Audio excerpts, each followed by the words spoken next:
जोपर्यंत पप्पा ऑफिसला जात नाही तोपर्यंत शाऊचं त्यांच्या मागं पुढं करणं चालू असतं. ते ऑफिसला गेल्यानंतर मात्र मला चिवकाऊ दाखवत होती. तर आज मी सकाळी स्वयंपाकामध्ये खीरपुरी बनवली होती आणि गोड पदार्थ काही मला जास्त आवडत नाही, म्हणून म्हटलं चला आपल्यासाठी मॅगी बनवून घेऊयात. आता मॅगी शिजायला टाकून दिली होती एकीकडं.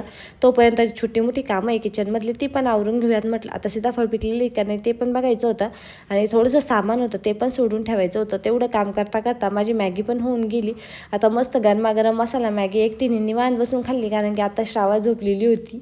तर संध्याकाळच्या टायमिंगला ती मात्र थोडीशी चिडचिड करत होती. म्हटलं चला आता तिला काहीतरी खेळायला देऊयात.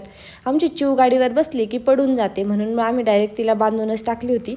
ती खेळतीये तोपर्यंत म्हटलं आपण आपला स्वयंपाक करून घेऊया. तर कांद्याची पात आणि ज्वारीच्या भाकरी असं काही माझं प्लॅनिंग होतं. आता पटपट स्वयंपाक उरकायचा म्हणून मी मोठ्या मोठ्या भाकरी करून घेतल्या. स्वयंपाक वगैरे झाला आणि त्यांनी येताना शेवपुरीचं पार्सल आणलं. आता ते पण एवढं जास्त आणलं होतं ना की माझा पूर्ण स्वयंपाक तसाच पडला. पण काही असो, शेवपुरी पाहून आम्ही मात्र भरपूर खुश झालो होतो. आज पोटभर शेवपुरी खाऊन आणि कांद्याची पात खाऊन दिवसाचा शेवट केला. चलो बाय.